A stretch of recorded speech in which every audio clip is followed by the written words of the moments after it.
dust, He has ransomed me. His grace runs deep. While I was a slave to sin.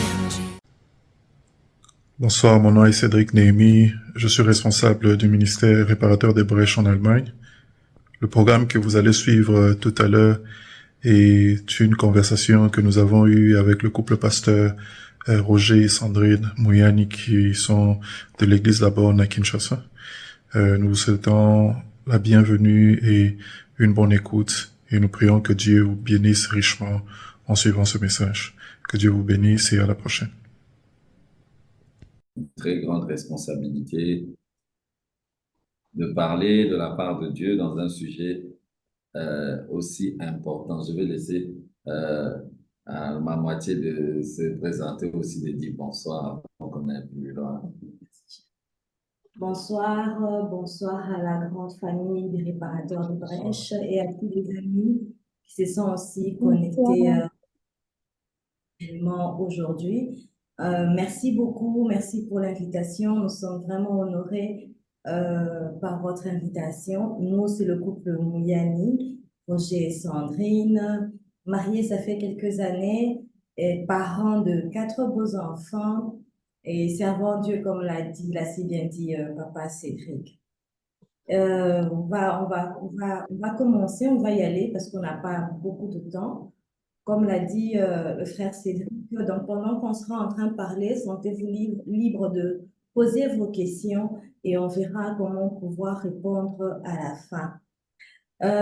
Réussir le choix de son conjoint, c'est un sujet vraiment très vaste. Il y a à boire et à manger là-dedans. Peut-être qu'on ne touchera pas à tout, mais on va essayer par la grâce de Dieu d'apporter des éléments qui seront bénéfiques pour la plupart, si pas pour tout le monde.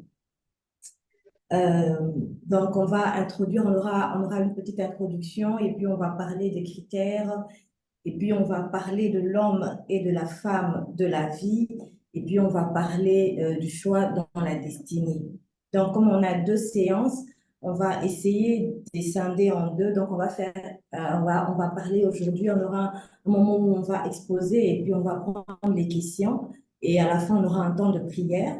Et puis, la prochaine fois, avec la grâce de Dieu, on pourra faire pareil, continuer et puis à répondre à certaines questions pour pouvoir prier à la fin. Comme je le disais, réussir le choix de son conjoint, c'est un sujet vaste.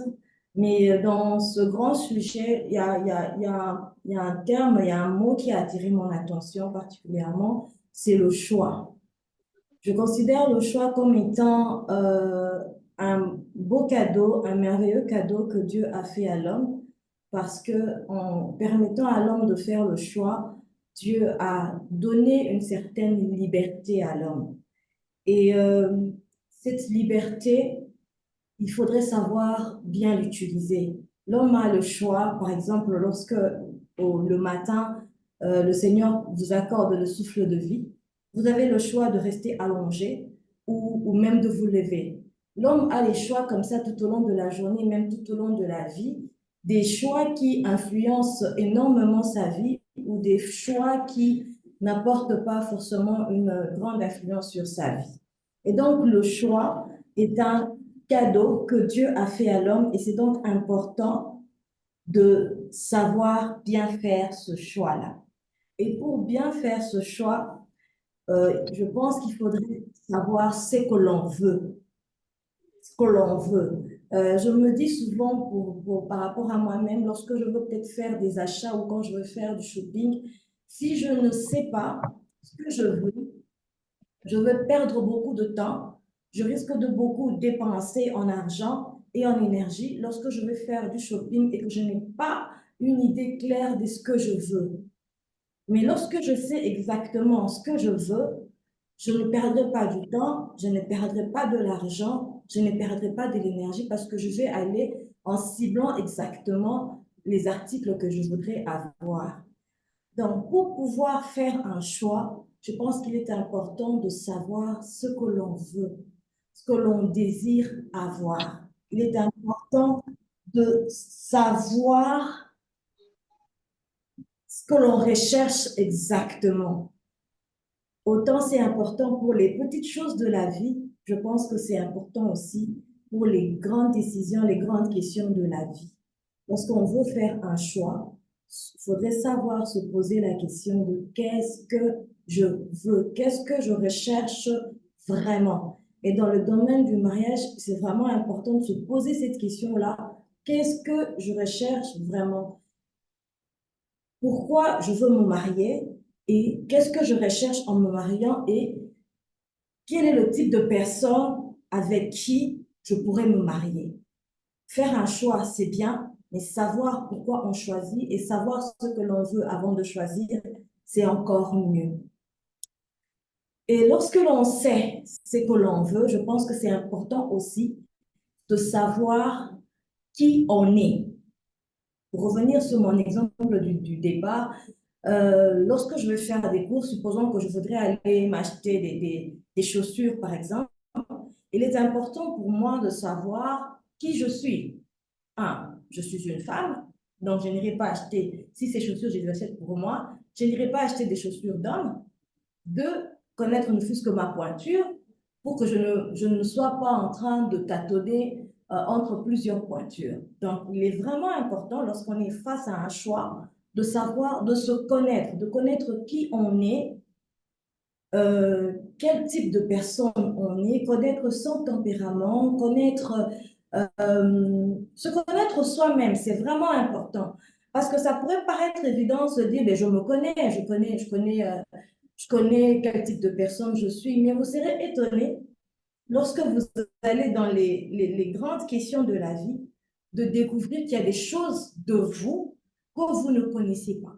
Des choses de vous que vous-même, vous êtes étonné de découvrir cela. Donc, c'est vraiment important, je pense, face au choix qui est le choix du mariage, le choix du conjoint, après avoir su ce que l'on voulait, savoir qui l'on est vraiment, euh, qui l'on est, se connaître soi-même, regarder à, à ses origines, regarder à son environnement, regarder à d'où l'on vient. Je pense que c'est important avant de faire un choix. Et bien, la troisième chose, lorsque, selon moi, on veut faire un choix, c'est surtout quand il s'agit du choix par rapport au mariage, par rapport au conjoint, c'est savoir se fier à Dieu. Pourquoi se fier à Dieu? Parce que de un, Dieu nous connaît mieux que nous-mêmes. Je pense que là, on est en train de parler aux chrétiens, donc c'est plus que évident. Dieu nous connaît plus que nous-mêmes. Dieu connaît qui on est et Dieu sait ce qu'il y a de mieux pour nous. Se fier à Dieu parce que Dieu, en parlant du mariage, c'est lui-même l'initiateur du mariage. Se fier à Dieu parce que Dieu sait faire les bons choix, les meilleurs choix pour nous. Se fier à Dieu ne veut pas dire que c'est Dieu qui va aller vers la personne, c'est Dieu qui va faire la démarche pour que on rencontre la personne. Mais se fier à Dieu, c'est pour dire que c'est pour faire confiance au Seigneur, s'attendre à Dieu et n'est pas se confier se confier en soi-même. Parce que la Bible dit, maudit soit l'homme qui se confie en lui-même. C'est fier à Dieu parce que c'est Dieu qui a les bonnes réponses. C'est fier à Dieu parce que c'est Dieu la source. Donc, je disais, savoir ce que l'on veut, se connaître et se fier à Dieu. Une fois que l'on sait qui on est, une fois que l'on sait ce que l'on veut, une fois que l'on a on a Dieu pour base, pour fondation, non seulement pour sa vie, mais pour chaque décision de sa vie, en ce moment-là, je pense qu'on peut commencer à se faire une idée sur les critères de la personne que l'on voudrait avoir. Parce que je sais qui je suis, parce que je sais ce que je veux, parce que j'ai Dieu avec moi, parce que le thème qu'on est en train d'aborder, c'est réussir le choix du conjoint. Donc, ce soir, on va essayer avec la grâce de Dieu de vous donner les astuces qui pourront vous permettre de réussir dans ce choix. Parce qu'on peut faire un choix et ne pas réussir. Mais avec la grâce de Dieu, on va essayer de vous apporter quelques astuces pour pouvoir réussir dans ce choix-là. Et dans une entreprise où il y a Dieu, vous pouvez vous rassurer que la réussite est certaine. lorsqu'on suit les principes de Dieu. Donc, j'étais en train de dire, une fois que l'on sait qui on est, on sait ce que l'on veut et que l'on a Dieu de son côté, je pense qu'à partir de ce moment-là, on peut maintenant tracer une liste où on a des critères. Où on a des critères. Je reviens sur mon exemple du départ. C'est qu'une fois que je sais qui je suis une femme.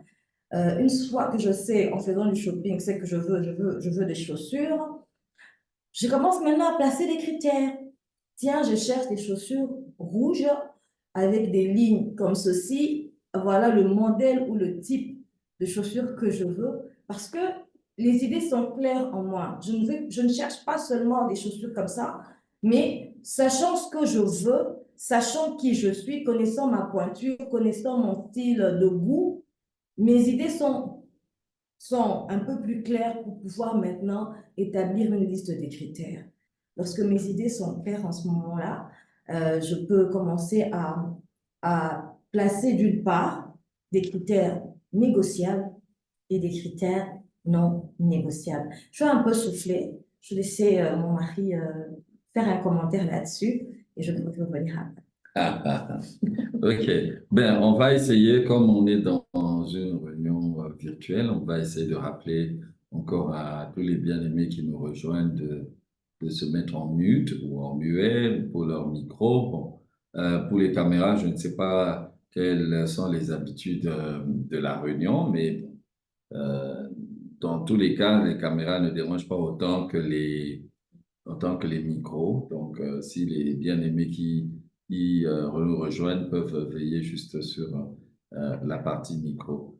Donc, je pense que que Sandrine vient de dire ici est très important. C'est avant d'aller dehors pour commencer à choisir, il y a un travail à faire en soi-même, il y a des objectifs à atteindre de manière personnelle. J'aimerais dire quelque chose de fondamental en partageant en fait une expérience avant d'aller loin. À l'époque où on a peut-être, je peux dire, 25 ans passés en arrière, commencé à penser à se marier, comment on va faire avec les amis, les amis avec qui je partageais la même foi, nous posions des questions. Ben, les gens qui se marient, comment ils font? Comment ils font? Comment ils font pour trouver un homme, pour trouver une femme? Ils font comment? Et on fait souvent l'exercice de chercher. On a une liste de critères. Il faut qu'il soit élancé. Il faut qu'elle soit belle. Il faut qu'elle soit intelligente. Il faut qu'il soit intelligent. Il faut qu'elle soit cultivée. C'est bien beau. Mais c'est souvent, cette liste reprend la liste, au fait, représente, pardon, la liste des choses que l'autre doit apporter ou doit être. Mais souvent, on ne regarde pas ce que l'on doit être ou le travail qui doit être fait en soi. Alors, à ce moment-là, nous avions commencé à avoir une sorte je cherche le mot slogan. On se disait, Seigneur, euh, je veux pas d'abord avoir une bonne femme, mais je veux être un bon mari. Je pense que c'est une des choses importantes à dire à ceux qui veulent aller dans le domaine du choix.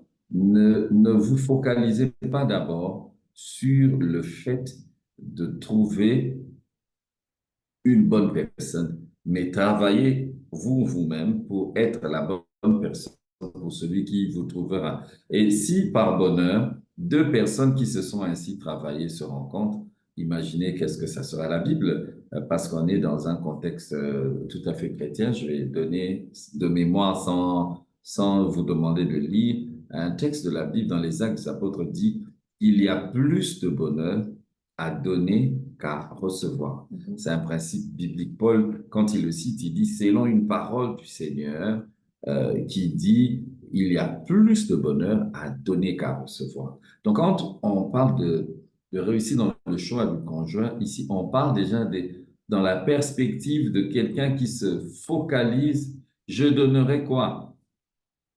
Vous venez dans le mariage, vous venez dans une relation pour le mariage, pour recevoir, oui, c'est vrai.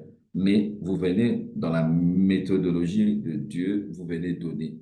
Si la personne A vient donner et la personne B vient donner, la personne A recevra, personne B, pardon, recevra de même parce que les deux viennent avec l'intention de donner. C'est-à-dire leur concentration, c'est d'abord donner. Ça, c'est la première chose que je voulais dire un peu pour commenter, c'est par rapport à ce qu'elle a donné comme introduction. Donc, c'est très important de se munir de la pensée que nous venons dans le mariage, pas d'abord avec la joie de recevoir, mais la joie de donner. Vous allez donner quoi? Vous êtes qui? Vous êtes quel genre d'homme, quel genre de femme? Vous avez des choses qui vous ont influencé. Vous venez des contextes différents, des familles forcément différentes, parce que sinon vous n'allez pas vous marier, vous n'allez pas épouser votre frère ou votre sœur, et vous avez une culture différente. Vous avez peut-être une culture différente. Dans tous les cas, deux jumeaux déjà sont différents. Deux personnes nées dans la même famille, même papa, même maman, sont différentes. Du coup, la différence de l'un et de l'autre vont être des facteurs très importants. Donc, il faut déjà se munir de cela. Donc, pour moi, pour enchaîner, je dis, il y a un travail à faire. Et ce travail-là, c'est d'abord, j'aimerais être un bon mari. Seigneur, j'aimerais être une bonne femme. Pas seulement j'aimerais avoir un bon mari, j'aimerais avoir une bonne femme. Donc, si nous réussissons d'abord cette étape-là, c'est très bien. Nous nous engageons dans le mariage avec un peu plus de maturité. Alors, mon deuxième point, concerne un principe biblique aussi. Euh, J'aimerais, pendant qu'on sera en train de parler, on reviendra souvent dessus, ça sera de comprendre que la Bible dit qu'il faut bâtir sur le roc. Dans Matthieu, au chapitre 7, c'est un des textes célèbres de la Bible où Jésus est en train de dire que quiconque vient et met en pratique la parole sera un homme intelligent qui a bâti sa maison sur le roc. Matthieu 7, 24. Maintenant, le verset 25 dit, la pluie est tombée, les rivières ont débordé, la tempête s'est abattue sur cette maison, mais elle ne s'est pas écroulée car ses fondations avaient été posées sur le roc. Nous voulons, dans le contexte vraiment de ce partage, ce temps d'édification, que les familles qui vont naître ou les relations, comme on est dans les relationships, dans ces relationships qui vont naître, euh, que ce soit fondé sur le roc. Il y a des relations qui ne sont pas fondées sur le roc, qui sont fondées sur l'argent, qui sont fondées sur la beauté, qui sont fondées sur du sensuel, qui sont fondées sur des critères qui ne tiennent pas longtemps. J'aime aussi la Bible parce qu'elle est claire. Je ne vais pas mettre à prêcher, on n'est pas là d'abord pour ce style de prêcher, donc comprenez les pasteurs, hein, toujours les versets. Alors, Jésus, quand il parle de la maison qui est bâtie sur le roc, il parle aussi de la maison qui est bâtie sur le sable. Et si vous remarquez, la maison qui est bâtie sur le sable, c'est celle de Matthieu 7, à partir du verset 26 et 27. Vous allez remarquer que le verset 27 et le verset 25, c'est le même texte. La pluie est tombée, les rivières ont débordé, la tempête s'est abattue. Que la maison soit construite sur le sable ou sur le roc, que votre relation soit bâtie sur du léger ou du solide, les vents vont venir, les tempêtes vont venir. La pluie représente ce qui vient d'en haut, des impondérables, des choses que vous ne savez pas gérer. Les rivières et les tempêtes, c'est des choses qui vous attaquent en frontal et, et par moments même qui se déplacent à des grandes vitesses et des choses des fois que vous ne pouvez pas maîtriser. Mais la Bible dit que tout amour va passer par l'épreuve. Qu'il soit un amour sérieux ou qu'il soit un amour latent, il y aura des épreuves. C'est déjà important de le souligner ici.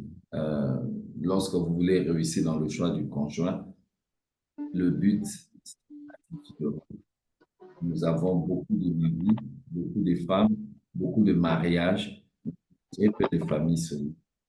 Il ne faut pas entrer dans une relation pour un mariage de plus ou un mariage en plus, mais pour une famille solide. Il y a beaucoup de cas de divorce aujourd'hui parmi les chrétiens et nous sommes tristes en tant que serviteurs de Dieu, nous qui sommes peut-être devant en train de prêcher, de voir que ce qu'on pensait à l'époque ne devait se passer que chez les païens. De plus en plus dans l'Église, il y en a. Pourquoi? Le problème remonte souvent au niveau du choix. On n'a pas réussi son choix. On avait porté son choix en se basant sur des choses frivoles, sur des choses peut-être sentimentales. Alors, pour réussir le choix, il y a beaucoup de choses à faire. J'ai pris trop de minutes, hein? Non, mais c'est parce que tu veux que moi je continue à parler. Je suis pas dans le bon. Attends, je regarde avant. Permettez-moi, regarde d'abord la fiche de temps. Alors, j'aimerais aborder un concept qui est très important avant d'aller plus loin. Bon, alors, je lui retourne la parole comme ma chérie a quelque chose à dire. Comme le disait Roger tout à l'heure, il a parlé des critères et dans ces critères-là, justement, il y a des critères, comme on le sait tous, des critères négociables et non négociables. Il y a des critères négociables et non négociables. Et dans les critères négociables, je ne veux pas trop entrer dedans parce que je crois que les goûts et les couleurs, ça se discute pas. Les critères, pour moi, les critères négociables, c'est tout l'ensemble des choses qui n'influencent pas directement votre vie future.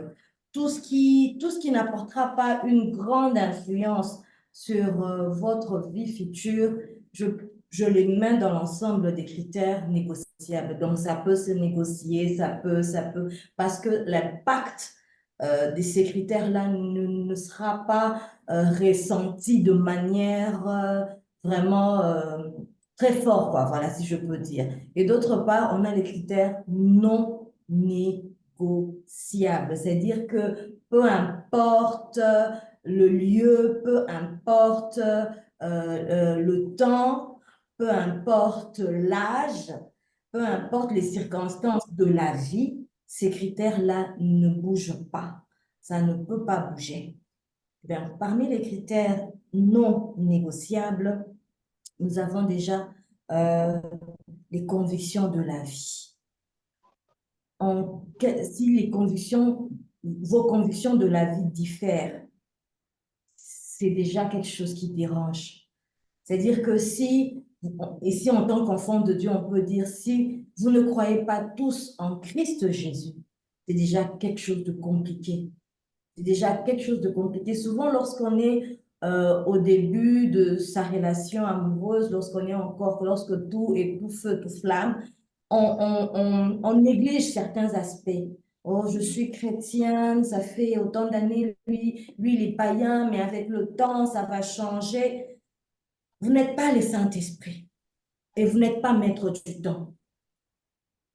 Donc, ce n'est pas à vous de décider ou de dire à quel moment mon partenaire ou ma partenaire va réellement rendre sa relation sérieuse avec le Seigneur. Alors, vraiment, comme je le disais, des critères non négociables, la foi, la foi chrétienne, des critères non négociables. Est-ce que vous avez les mêmes valeurs de la vie? Savoir pour l'autre, c'est quoi réussir sa vie. Parce que des choses qu'on néglige au début de sa relation, plus tard, ça vous rattrape. Je vais prendre un exemple. Si pour votre partenaire, réussir la vie, c'est avoir une maison, avoir une voiture, avoir un boulot qui vous permet de vivre du 1er au 30, point, c'est fini. Et que pour vous, par exemple, réussir la vie, c'est à part les basiques, il faut vous challenger, il faut avoir des ambitions, il faut chercher à aller loin. Au début, ça va sembler ne pas déranger. Mais à un moment donné, en progressant dans le mariage, en progressant dans la vie à deux, ça va commencer à déranger, mais à déranger sérieusement. Voilà pourquoi c'est important de bien discuter pendant les moments de fiançailles. Les moments de fiançailles, c'est pas seulement des moments où on se dit je t'aime de 1 heure à 24 heures, mais les moments de fiançailles ou les moments de l'amitié, même avant les fiançailles, c'est des moments pour connaître, pour découvrir, chercher à connaître la personne que l'on a en face de soi. Je ne sais pas si c'est comme ça pour tout le monde, mais en tout cas, la plupart des jeunes dames avec qui j'ai discuté, pour la plupart des jeunes dames, souvent les hommes, hein, les masculins prennent le temps de chercher à savoir avec qui ils vont s'engager, quel genre de femme elle est, quel type de femme elle est. Il se renseigne, vraiment, il prend des renseignements suffisamment. Mais par contre, les jeunes dames, souvent, on dirait qu'elles n'ont pas le temps ou elles n'ont pas la tête à vouloir chercher, creuser qui est l'homme qui vient vers moi, qu'est-ce qu'il veut réellement, quel type d'homme il est, quelles sont ses ambitions de la vie, à quoi est-il appelé, qu'est-ce qu'il pense devenir demain, quelle est sa pensée par rapport à la femme, qu'est-ce que lui-même il pense de la femme. Qu'est-ce qu'il pense sur, je ne sais pas, sur tous les sujets par rapport à la femme? C'est important de discuter et de parler longuement, de se poser les bonnes questions pour pouvoir découvrir les valeurs de la personne, les intérêts de la personne, les ambitions de la personne. Parce que croyez-moi, au début, ça semble être des choses, bon, avec le temps, ça va aller, on va matcher, on va mélanger. Mais si les bases ne sont pas posées dès le départ, ça risque de déranger et ça risque justement quand vient. C'est vrai que la Bible parle de Christ comme étant la fondation, oui, Christ est la fondation et les principes bibliques viennent appuyer cela. Si vous ne l'avez pas bâti sur une fondation solide, eh bien, quand viendra les vents, quand viendront les grandes questions de la vie, ça va vous secouer et cette maison que vous avez bâtie sans trop prendre le temps de placer les bons fondements va facilement s'écrouler. Voilà, c'est tout ce que je voulais Voilà. ajouter. Merci beaucoup. Donc, on va essayer aussi d'évoluer. Donc, nous allons, durant ces deux séances, aller dans ce mode où on partage un tout petit peu et puis on laisse quelques minutes pour des questions. Nous n'avons pas la prétention d'avoir toutes les réponses, forcément, on n'a pas la science infuse, mais nous pourrons apporter deux ou trois réponses euh, selon la grâce qui nous a été donnée. Et voilà, donc très important d'aborder le choix avec ces critères. Il y en a qui sont négociables, il y en a qui ne le sont pas. Et nous nous adressons ici aux enfants de Dieu. Aujourd'hui, beaucoup de gens disent, bon, je vais épouser une fille, je vais épouser un homme, mais des fois, on ne se rend pas compte euh, de l'importance de bien regarder, de bien regarder. Depuis quelque temps, je commence à me dire, au fait, c'est la vie, au fait, quand on grandit, on commence à pas réfléchir à beaucoup de choses, des fois, des questions que je ne me posais pas il y a quelques années. Maintenant, je me dis, lorsque vous choisissez un homme ou bien vous choisissez une femme, vous portez votre choix sur un homme ou une femme, vous choisissez vos beaux-parents, vous choisissez vos beaux-frères, vous choisissez vos belles-sœurs, vous savez, le simple choix que vous faites là, vous avez tout choisi. Mais je vais aussi aller plus loin. Vous choisissez l'héritage héréditaire. Si, par exemple, de son côté là-bas, il y avait, je reste sur le plan scientifique, bien sûr, on va mettre la foi, la prière à côté. S'il y avait des gens de tendance à peau claire, mais bien, tu auras des enfants à tendance à peau claire. Si ils avaient des tendances à telle maladie ou à tel héritage génétique, vous avez choisi ça. En faisant juste ce choix, vous choisissez toute cette lignée. Mais souvent, quand on est jeune, très jeune, on ne s'intéresse pas à certains critères. On a vu une jolie créature, on a vu un joli garçon, on a vu une belle fille, une jolie fille, et on s'arrête à ça. Donc, très important de le rappeler. Et j'aimerais abonder en vous posant la question, est-ce que dans le choix que nous faisons pour le mariage, y a-t-il, existe-t-il l'homme ou la femme de la vie? C'est une phrase qu'on entend souvent dans les milieux chrétiens. Ah, c'est l'homme de ma fille, c'est la femme de ma fille. Est-ce que c'est une notion dans laquelle les enfants de Dieu peuvent aller ou pas? Bon, notre proposition de réponse, déjà, moi j'aime un peu qu'on réfléchisse. S'il vous plaît, si vous n'êtes pas en train de parler, veuillez éteindre votre micro, veuillez éteindre le micro. Je ne vais pas citer les noms, mais on entend, on entend. Merci. Alors, il y a cette notion de l'homme de ma vie. Il y a, dans le pays où nous nous sommes, nous avons grandi, où nous sommes basés actuellement, il y a une sorte d'adage, on parle de pointure de chaussures. Voilà, comme Sandrine racontait son histoire des chaussures, hein, quand elle va dans le supermarché, il y a des gens qui disent, j'ai trouvé ma pointure. Donc, la femme que vous devez épouser, c'est votre pointure, c'est du 35, du 43, je ne sais pas, du 47, si vous êtes 40 gens à avoir 47, 50. Et vous voyez, les gens sont restés vraiment dans ça. Ils cherchent du 47. La question qu'on se pose, voilà, vous vous mariez, gloire à Dieu, et après 2 ans, la femme ou l'homme n'est plus. Vous vous mariez à nouveau. Si par Dieu fait que l'homme ou la femme parte encore, vous avez finalement combien d'hommes de votre vie? Vous n'avez qu'une seule vie. Vous avez combien de femmes? Vous avez combien de femmes de votre vie? Parce que vous n'avez qu'une seule vie. C'est là maintenant qu'on se pose la question, la fameuse notion d'homme ou de femme de sa vie. Est-ce que c'est ça forcément? Bon, il faut voir dans cela les gens qui défendent cette théorie, euh, on va dire, regarde de manière linéaire. Hein, ils regardent la vie seulement comme ça. Mais le plus important ici, c'est pas de dire l'homme ou la femme de sa vie, parce que comme étant, comme si vous n'avez été créé que pour un seul être humain. Mais regardez plutôt la préscience de Dieu. Voilà. Que c'est Dieu qui fait qu'un garçon X rencontre une fille Y, ou un garçon alpha rencontre une fille bêta, et vice-versa. Ça vient de Dieu. Et que dans le plan de Dieu pour vous, il y a un plan, un projet de Dieu pour vous. Et dans ce projet, il y a une personne. En tant que prédicateur, j'allais dire Amen. Excusez-moi, des mauvais réflexes. Donc, c'est très important par moment de On a s'arrêter. le droit de dire Amen, pasteur. On a le droit, hein? OK. Merci. On a le droit de s'arrêter et puis de se dire, voilà, Seigneur, merci. C'est quelqu'un que tu avais mis sur mon chemin. J'ai fait le bon choix. C'est l'homme ou la femme avec qui vous cheminez durant votre vie. Pour certains, cet homme ou cette femme va être le seul compagnon ou la seule personne avec qui il va partager sa vie.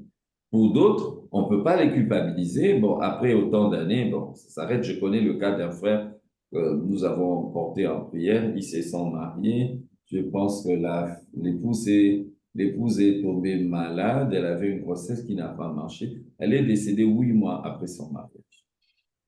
Vraiment 8 mois. Et après, le garçon, on ne va pas lui demander de faire le deuil toute sa vie. Vous n'allez pas lui dire que la femme de sa vie, c'est comme c'est celle qui est décédée. Donc, le monsieur ne peut plus se marier. Donc, la femme de sa vie, donc c'était la pièce unique, la chaussure. Donc, le théorème ou la théorie de la chaussure ne marche pas à tous les coups. C'est juste ce que je suis en train de vouloir dire ici. Le plus important, c'est de comprendre que le Seigneur passe par des cercles lorsqu'on veut se marier. Ça peut être un cercle d'amis, ça peut être un cercle des rencontres à l'école, à l'université, le quartier, l'église, ou bien vous êtes dans 2 cercles différents, mais il y a des traits d'union. Une cousine qui connaissait votre cousin, ainsi de suite. Mais Dieu va toujours utiliser des personnes, comme dit la Bible, le fer aiguise le fer. Dieu va utiliser des personnes pour vous permettre d'entrer dans votre destinée. Bon, elle et moi, je ne sais même plus, elle a sa façon de dire comment on s'est rencontrés. Moi aussi, j'ai ma façon de dire. Mais en tout cas, c'était à l'église. C'était à l'église. C'était à l'église. Ben, un frère qui est programmé pour ses enseignements aussi. Il ne va pas présenter pour qu'on se marie. Hein. On va dire, ah voilà, la sœur, elle s'appelle telle. Et puis voilà. Après des années. Ben ça, c'est ma version à moi. Ben, c'est devenu la mienne peut-être avec les années, j'en sais plus rien. Bref. Et puis, donc, vous voyez, c'est à l'église. Quelqu'un a dit bonjour, bonjour. Ah, il s'appelle. Puis bon, tu n'as aucun intérêt peut-être aujourd'hui. Ça peut être dans l'entreprise. Moi, j'ai connu des gens qui se sont rencontrés dans l'entreprise à l'imprimante. Chaque jour, là, ils vont retirer les papiers à l'imprimante, ils croisent le même homme, la même fille, et puis un jour, ils vont dire, mais est-ce que tu seras à la cafette à 12 heures, et puis à 12 heures, on se rencontre à la cafette, marié, père et mère de famille. Donc, Dieu, à l'époque, les gens se rencontraient au puits, parce que le puits, aujourd'hui, nous sommes dans un monde civilisé, mais le puits, c'était le puits là de Rachel, où ils vont aller puiser de l'eau et tout, mais c'est le lieu de travail, parce que c'est le moteur qui nourrissait la ville. C'est là que les gens venaient s'approvisionner. Aujourd'hui, nous allons dans les supermarchés. Aujourd'hui, nous allons dans les endroits où nous travaillons. Dieu peut faire que l'on se rencontre quelque part. Maintenant, prions. Sur ce point-là, nous disons, prions pour que le Seigneur mette la personne qu'il faut à notre côté. La personne qui va nous donner de nous accomplir, de nous réaliser le projet de notre vie, de le faire ainsi. Et deuxièmement, comme corollaire ou sous-point à ceci, j'aimerais dire que il faut éviter de faire son choix sur base des choses sentimentales, des raisons sentimentales, des raisons de pitié. Je vais être clair. Par exemple, vous voyez quelqu'un de pauvre, ah, il est souvent triste. Ah, cette fille-là, je vois, elle pleure beaucoup. Ou bien, il souffre d'un handicap, ou elle souffre de tel handicap. J'aimerais bien l'aider. Les problèmes avec les émotions et les sentiments qui sont passagers, vous risquez de vous réveiller demain. Vous avez fait le choix, mais vous n'avez plus la pitié. La pitié est partie. La pitié est partie, l'amour aussi est parti. Donc, ah non, je vois, il balaye souvent son appartement. Pour nos amis qui sont de l'autre côté, vous êtes certainement les plus nombreux, j'en sais rien. C'est mon frère Cédric qui peut dire. Mais vous voyez souvent balayer son appartement sous la neige. Vous voyez le gars, il sort ses poubelles toujours seul. Vous aussi toujours seul. Vous dites, ah, en tout cas, oh, qu'il est pauvre. Ah, s'il est malade, qui peut l'aider? Je vais me commencer à... Non, mais bien aimé, ça, c'est pas correct. Donc, il faut essayer de réfléchir. C'est Dieu-là qui nous fait rencontrer les bonnes personnes, c'est vrai, mais Dieu m'a donné aussi une part de réflexion. Vous choisissez avec votre cœur, avec des choix sur ce que vous aimez, mais vous choisissez aussi avec votre cerveau. Essayons toujours de faire l'équilibre entre le cerveau et le cœur. S'il y a trop de cerveau, ça risque d'être déséquilibré. Si vous êtes aussi trop dans le cœur, ça risque d'être déséquilibré. Trouver l'équilibre entre le cerveau et le cœur, ça va vous permettre de faire un très, très bon choix. Ainsi, lorsque le Seigneur mettra la personne qui doit vous accompagner pour votre vie, la personne avec qui vous allez cheminer, vous allez reconnaître cela et profiter de cela plus facilement. Donc, le choix que nous faisons, c'est nous qui choisissons. Ça aussi, j'aimerais le dire ainsi, parce que, pardon, excusez-moi, avec trop de spiritualité, on dit, ah, c'est Dieu qui va choisir pour moi le mari, Dieu va choisir pour moi la femme. Je connais des gens qui sont prisonniers de cela. Un jour, je suis allé à l'église. Oh, pasteur, quelqu'un avait prophétisé. Il a dit, non, mon mari sera de teint clair, 1,90 m. Alors, comme les frères qui viennent, ils sont de teint, ils n'ont pas le teint qui et la taille qu'il faut. La sœur se voit en train de refuser. Des bons garçons, des beaux garçons, mais ils n'ont pas la taille de la prophétie. Ils n'ont pas le nom de la prophétie. Ah non, je vois celui qui va t'épouser, il s'appelle Luc, bien, elle s'appelle Laurette, et c'est fini. Vous faites une fixation sur les noms et sur... et les choses spirituelles, c'est vrai, sont importantes, mais ici, nous estimons que Dieu nous a donné l'attitude de choix. Dieu n'a pas créé un robot. Quand la Bible dit qu'il les créa l'homme et la femme à son image, à sa ressemblance, l'une des choses que Dieu nous a données, c'est le choix. En nous créant, Dieu nous a donné la capacité de choisir. Dieu n'a pas voulu créer un robot. Sinon, il aurait créé une sorte d'automate. Dieu ne nous a pas créés comme des automates. Nous devons choisir. Nous prions le matin, mais quand nous arrivons sur la grande route ou sur l'avenue, nous regardons à gauche, nous regardons à droite avant de traverser. Ça n'annule pas la prière, ça la complète du reste. Donc, nous avons de la spiritualité, mais nous faisons des choix. Je vais traverser derrière la Toyota grise. Je vais traverser après la Mazda rouge. Non, non, la Citroën blanche vient à vive allure. Vous faites des choix. Mais vous avez prié le matin. Les anges aussi sont là. Mais je vais vous choquer. On va vous tamponner, on va vous cogner avec la voiture, mais les anges peut-être aussi sont là parce que vous avez fait le mauvais choix. Parce qu'il y a des choses dans lesquelles nous voulons que Dieu nous garde, nous épargne, mais parce que nous ne comprenons pas que Dieu nous a laissés.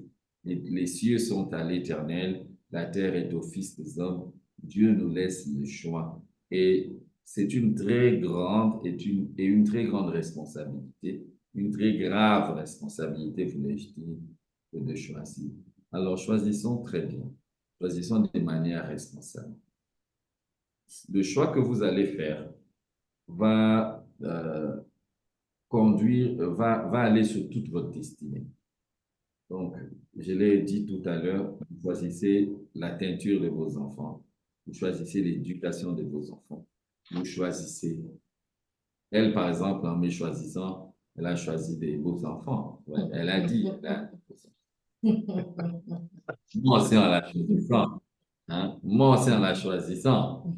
Ah, je vais vous dire une blague. Hein. Une de mes sœurs, quand je lui présente Sandrine, me dit, hé, Roger, Isaac Kitoko, ah, au bout de la Soubana Kitoko, quoi. Donc en français, non, mais ça ne peut pas, je vais traduire. Elle est belle, hein? Avec elle, on aura des beaux neveux. Donc, c'est le choix. Vous faites le choix. Donc, choisir, ce n'est pas un péché.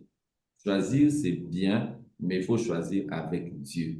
Mais, moi, je donne de temps à autre des versets. La Bible dit dans Proverbe 4, 23, garde ton cœur plus que toute autre chose. De lui dépendent les sources de la vie. Quand tu choisis là, n'oublie pas. Hein? N'oublie pas. Ne choisis pas des problèmes. Choisis bien. Parce que demain, ton cœur, quand tu donnes à n'importe qui, ton cœur là que tu n'as pas voulu bien garder, peut te créer des problèmes. Des problèmes spirituels, mais aussi des problèmes cardiaques. Aujourd'hui, en tant que pasteur, combien de cas de problèmes cardiovasculaires nous n'avons pas dans les églises? Nous prions pour des frères. C'est vrai, certains, c'est un problème de l'âge ou d'hygiène de vie, mais pour la plupart, ils n'ont plus la paix du cœur. Ils n'ont plus la paix, ils ont commencé à souffrir. Pourquoi? Parce qu'ils avaient fait un mauvais choix. Donc, bien-aimé dans le Seigneur, garde ton cœur plus que toute autre chose et ne le donne pas à n'importe qui. Et ne t'emballe pas dans n'importe quelle relation. Regarde bien avant de choisir. Je laisse la parole à ma complice pour continuer et probablement, je pense à cette étape, on peut déjà prendre des questions. Oui, oui. Je pense qu'on peut prendre des Prendre des questions. Il questions. ne reste plus beaucoup de minutes. Hein. Sorry, on a pris trop de temps. Hein, Non, non, non, non. On a encore le temps. Nous, on est en train d'écouter. Donc, il y a deux questions. Je peux les lire rapidement. Comme ça, on peut y répondre, comme ça fait référence à ce dont vous avez parlé tout à l'heure. Il y a un Yes. frère ou une sœur, je ne sais pas. Excusez-moi parce que je ne sais pas. La Bible, elle dit plutôt, où il dit, est-ce que le critère physique est négociable? Par exemple, si la personne ne te plaît pas vraiment, dois-tu l'épouser parce que son cœur est bon? Ça, c'est la question. Il y a une suite, mais on pourrait peut-être à celle-là. Critères physiques. Est-ce que Ben, je laisse, Je veux commencer, je laisse tu vas commencer. la parole. Critères physiques, est-ce que c'est négociable ou pas? Sincèrement, je veux répondre en tout cas de la manière la plus sincère. Euh, je veux dire, ça dépend de la personne. Ça dépend de vous, quelque part. Ça, c'est ma réponse. Pourquoi? Parce que je veux prendre ça en prenant deux exemples, en prenant deux aspects. Il y a ces beautés qui ne se manifestent qu'avec le temps. C'est-à-dire que quand vous regardez la personne comme ça, à première vue comme ça, vous ne sentez pas une attirance physique. Vous avez comme l'impression qu'il ne répond pas à vos critères. Mais en côtoyant la personne, vous vous rendez compte qu'il a des qualités internes et ça commence à ressortir, au fait, sa beauté extérieure. Mm. Donc, il y a comme ça des beautés qui se manifestent avec le temps. Il y a des beautés comme ça qui se manifestent avec le temps. C'est-à-dire que le premier regard n'a pas été le bon, mais en côtoyant la personne, vous dites, ah finalement, c'est vrai qu'il a un gros nez, mais c'est un gros nez qui va à son visage. C'est vrai qu'il a des yeux comme ceci, mais avec le temps, vous découvrez que la personne, elle est belle. Mais si c'est comment je peux dire, si c'est physique et c'est des choses vraiment qui vous dérangent, alors en ce moment-là, je veux dire, en ce moment-là, pour vous, ça devient non négociable. Parce que ça risque de créer des complexes après. Vous aurez peut-être honte de présenter votre épouse, votre époux, parce qu'il a peut-être un défaut corporel ou quelque chose de physique que vous ne supportez pas. Alors dans ce cas-là, en tout cas, c'est mieux de ne pas s'engager dans la relation. Donc, j'espère que j'ai répondu. J'ai dit que c'était délicat. Je ne peux pas vous dire que le critère physique est négociable ou non, mais je pense que ça dépend d'une personne à une autre, comme je l'ai dit. Parce que, comme j'ai dit, pour me répéter, il y a ces beautés qui apparaissent avec le temps. Mais si pour vous, ce que vous voyez de physique vous dérange excessivement, alors n'allez pas dans ce sens-là, n'allez pas dans cette relation-là, parce que demain ou après-demain, vous deviendrez complexé. Vous aurez du mal à vous. C'est vrai, il a un bon cœur, mais à chaque fois qu'il faut les présenter à des amis ou la présenter à des amis, vous vous sentez mal à l'aise et ça, c'est pas l'amour, c'est pas le vrai amour. Je vais essayer, mon chéri, apporter un plus. Peut-être prendre la suite, je sais pas. Yeah, ok, mais je vais juste compléter rapidement en disant que le critère physique, celui lié à l'aspect extérieur, est très important. Je vais commencer par dire ça comme ça. C'est un critère très important parce que c'est important que vous puissiez être attiré par le physique de la personne que vous aimez ou que vous voulez, avec qui vous voulez marcher ou que vous voulez aimer aborder, vous mettre en relation. Il faut que cette personne vous attire physiquement.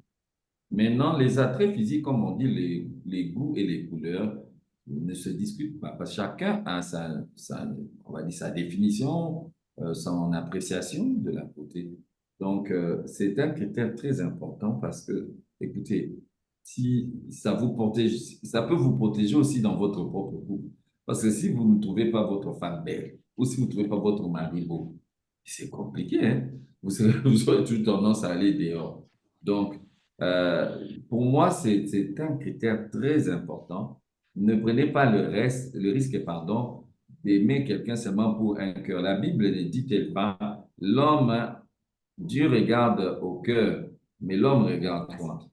L'homme regarde ce qui frappe. Les hommes, c'est ça. Nous, les êtres humains, nous regardons ce qui frappe. On regarde d'abord l'extérieur. C'est vrai, je le dis en rigolant, mais un mélange des deux serait important. Et ça existe. Des gens qui ont beau cœur, mais qui ont aussi beau visage. La Bible parle d'Esther en disant qu'elle était belle de taille et belle de visage. Mais quand on lit tout le livre d'Esther, parmi les rares femmes, peut-être l'unique, tout un livre lui est dédié. Dans ce livre, il n'y a pas le nom de Dieu.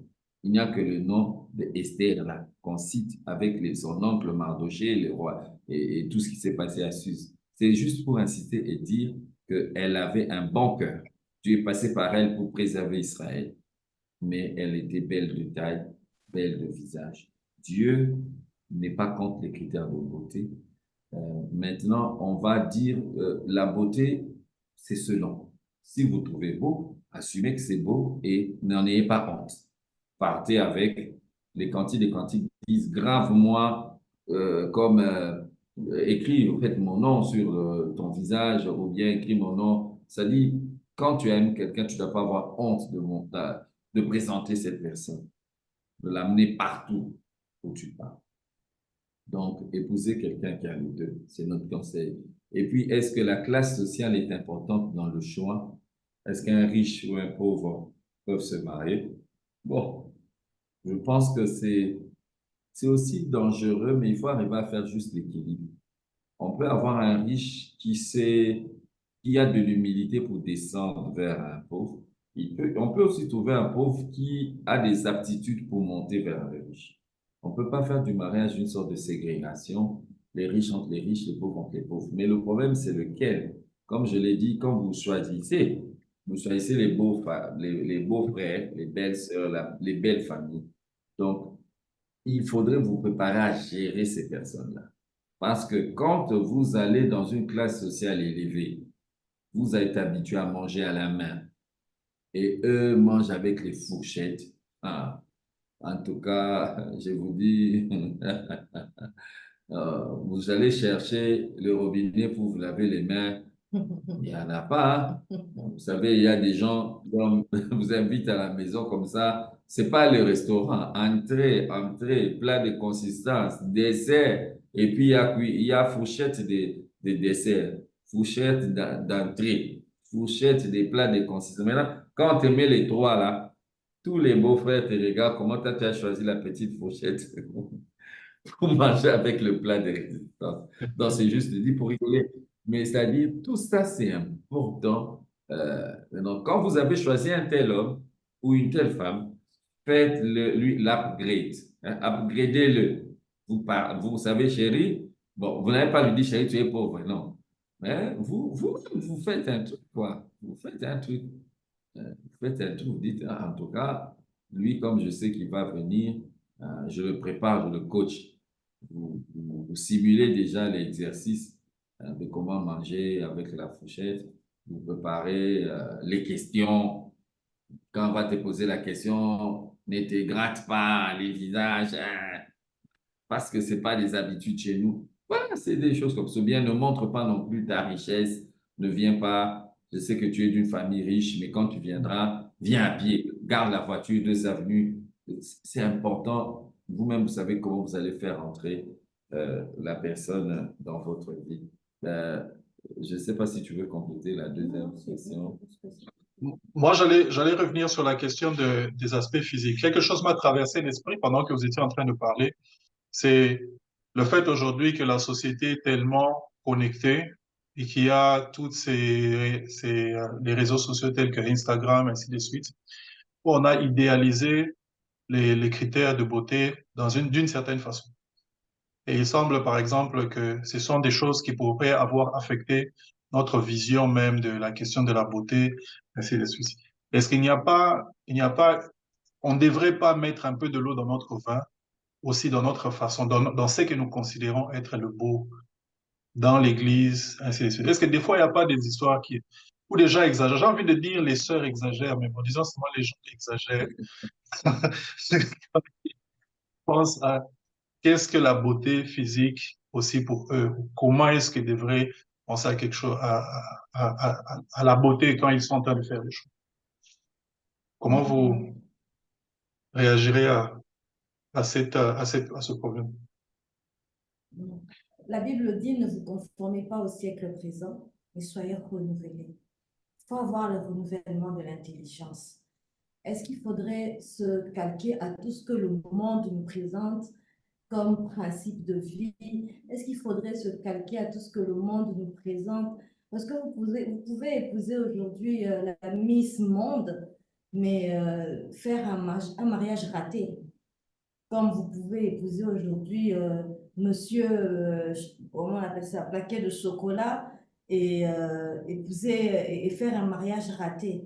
Je pense qu'il faudrait à un moment donné, c'est vrai comme l'a dit Roger, c'est vrai que le physique est important, mais il faudrait à un moment donné se poser les bonnes questions de la vie. Parce que le physique, c'est vrai, il est important, mais avec le temps, avec les années, avec l'âge qui vient, le physique finit par passer. Mais il y a ces qualités, il y a ces choses qui ne passent pas. Quelqu'un qui a un bon cœur va toujours, même quand il va vieillir, à moins vraiment que c'était quelqu'un qui était faux dès le départ, mais une vraie personne qui a un bon cœur, qui est quelqu'un de gentil, quelqu'un de respectueux, quelqu'un qui a des qualités internes avec les années. Et si la personne a Dieu, au contraire, la personne se bonifie.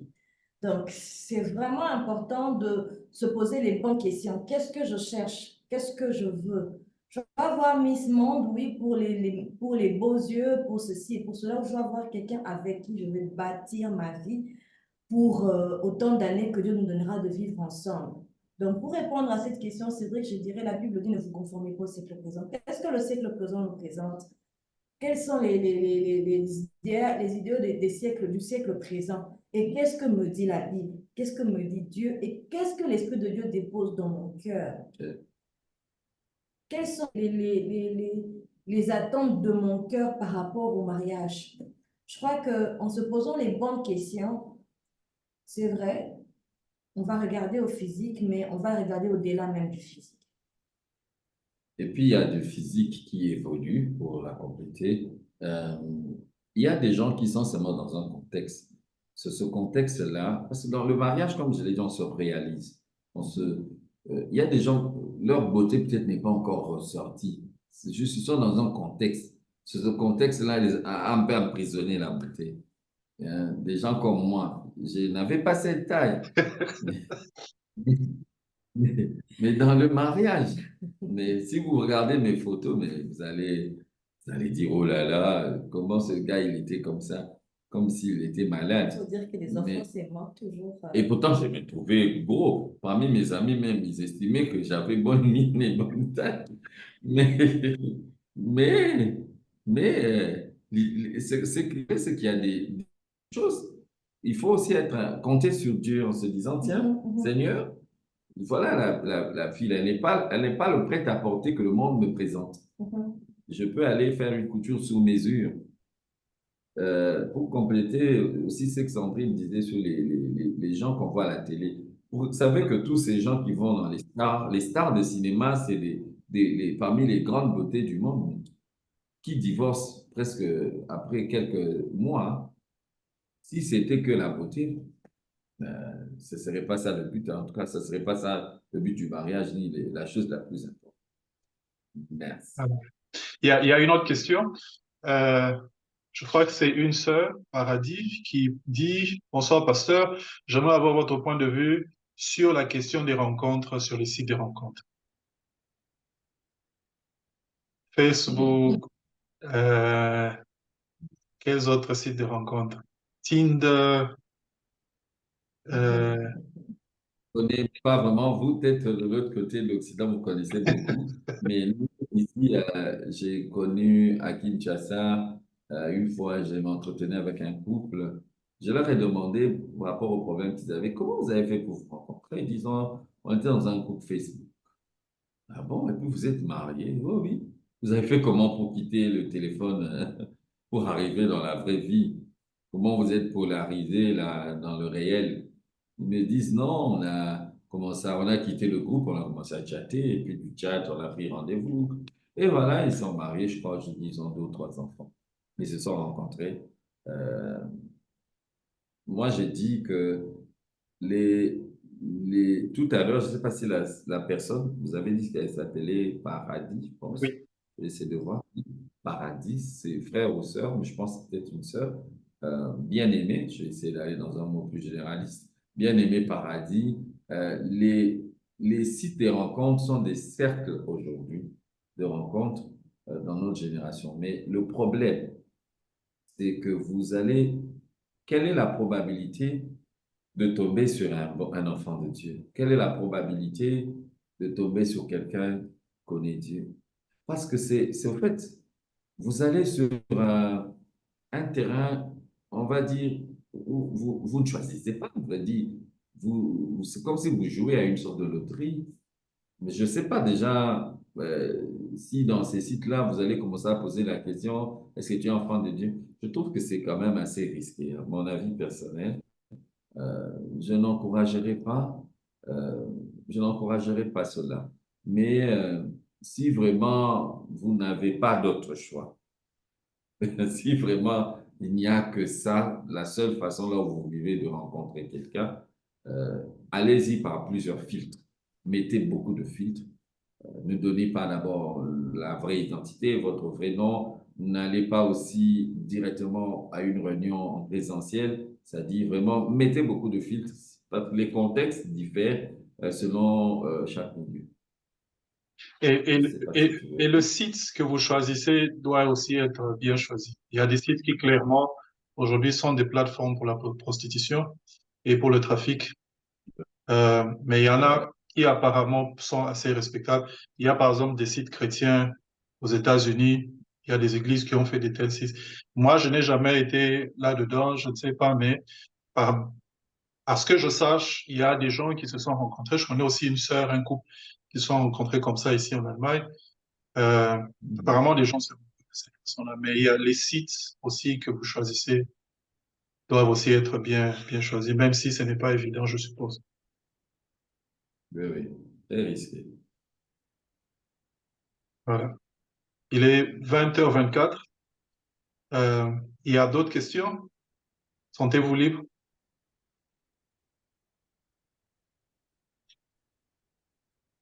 S'il n'y a pas de questions, sinon on va prendre le temps de prier un peu. On va prendre le temps de prier. Il est 20h24. Euh, Paul est en train de dire à Timothée que il dit, comprends ce que